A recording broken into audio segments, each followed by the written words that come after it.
I recently sat down and rewatched the entire Dark Knight trilogy.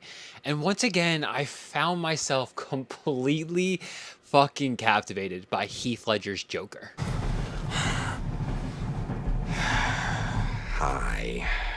Now, I've seen this movie countless times over the years, and so I can't help but wonder, what is it about this Joker that affects me so much? And here's what I got.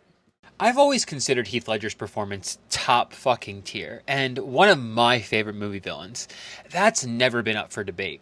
But this time I find myself walking away from the rewatch thinking that not only is he one of my favorite villains, but he may be the best villain we've seen in cinema. So now I'm asking, what actually makes this portrayal of Joker one of cinema's greatest villains?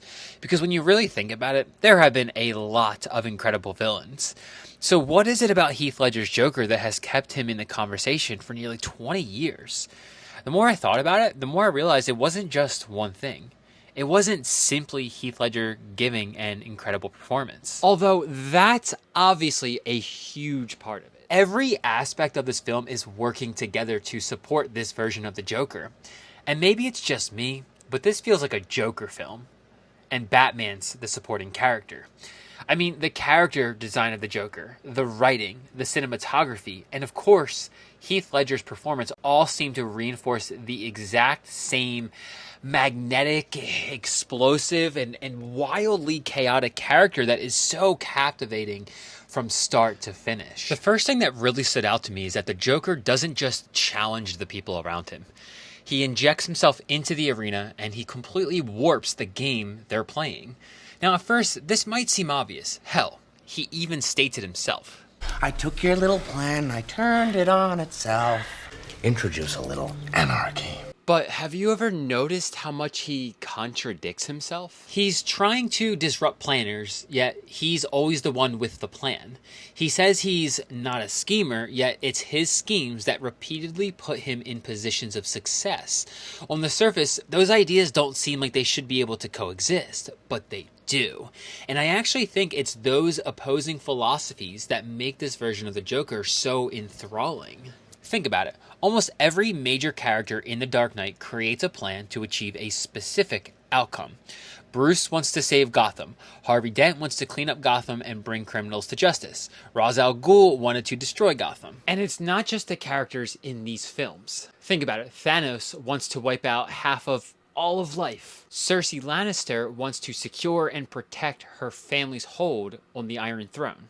Darth Vader wants to crush the rebellion and maintain the Empire's control. Lex Luthor wants to defeat Superman. Fire Lord Ozai wants total domination over all 4 nations. Every one of these villains has a very specific destination in mind. Their plans might twist and turn. They might have to reposition or reorganize along the way. But the destination never changes, and because of that, their success is ultimately beholden to whether they reach that outcome. The Joker is different. Hi. He absolutely creates plans, but those plans aren't attached to one specific ending. In fact, they're actually designed to create conditions where chaos can fucking flourish. Because chaos is his home court advantage. And because he isn't trying to force one specific outcome to happen, he can adapt instantaneously while everyone else is still trying to figure out how to protect the outcome they're chasing. Bruce creates Batman, who has principles to uphold. Harvey has the law and justice to preserve. The mob has money to protect. The Joker doesn't have any of those restrictions. He isn't just comfortable when things fall apart. He fucking thrives when they do.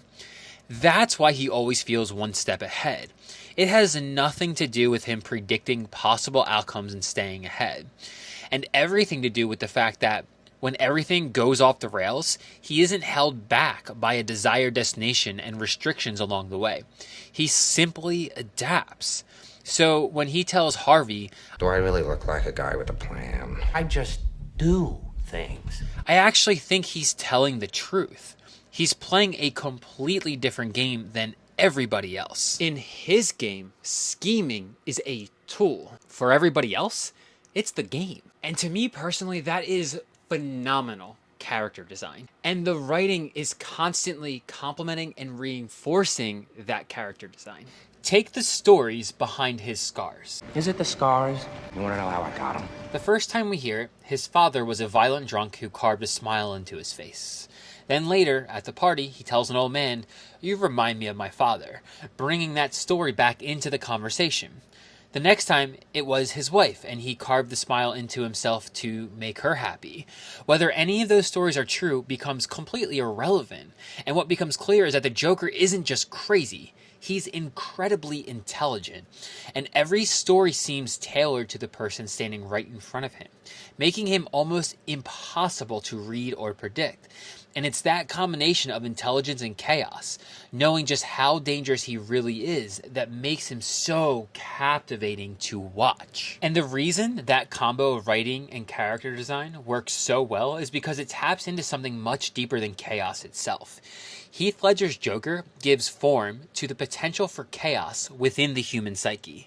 He's a constant mindfuck, and he's always reshaping the way you perceive him. And that right there is what makes him so psychologically compelling. He embodies an idea that most stories only scratch the surface of, an idea that most people hesitate to even explore within themselves. The potential for pure anarchy that is within us all, and his expression of that anarchy is pure cinematic gold. His motives are erratic and wildly unpredictable, and that makes him intoxicating to watch. And what's equally as captivating is that the filmmaking itself supports the Joker's pandemonium at every fucking turn. Take the hospital explosion scene, for example. The detonator doesn't work, and instead of showing us the detonator or the bomb or Harvey trying to escape or trying to make him look cooler than he actually is, the camera just stays with him. We watch him awkwardly smack the trigger a few times, still in a nurse's gown, before the building finally explodes, and it freaks him out. It's funny and uncomfortable and quirky. It creates a tension that makes the Joker more compelling, and it makes him feel even more unpredictable because the film isn't trying to make him into a fairy tale bad guy. It trusts the performance. It trusts that his imperfections are actually what make him perfect. And it gives the eccentric nature of the Joker room to breathe. The same idea applies in this scene here, when he's hanging his head out of the police car window. Or, another example, during the party scene with Rachel. The camera doesn't just record the conversation, it pulls you into the Joker's orbit. It circles around and around the Joker and Rachel, creating this constant feeling of instability. No matter what angle the camera finds, the Joker still looks like he's completely lost his fucking marbles. It feels like we're experiencing the same uneasiness as everyone else in the room. Even in the final confrontation with the Joker, it tells us a story about him. And man, do I fucking love this scene. Batman hangs the Joker upside down after finally defeating him, but the camera rotates so that the Joker appears upright. Physically, Batman has won, but visually, it feels like the Joker is still completely in control. He's not only comfortable in this tumultuous world he's created, but he is fucking loving every moment he can drag more people into it. And then, of course, there's Heath Ledger, whose performance is what ultimately brings all of this to life. The way he uses his voice makes it feel like we're getting a glimpse into how this character thinks. His facial expressions, the twitching, the constant use of his tongue, and all of those little mannerisms sell the idea that this is someone who genuinely exists inside of his own reality. And then there's the laughter. Oh, the fucking laughter.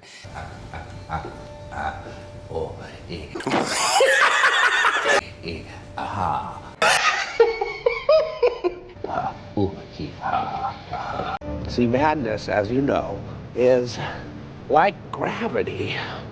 All it takes is a little push.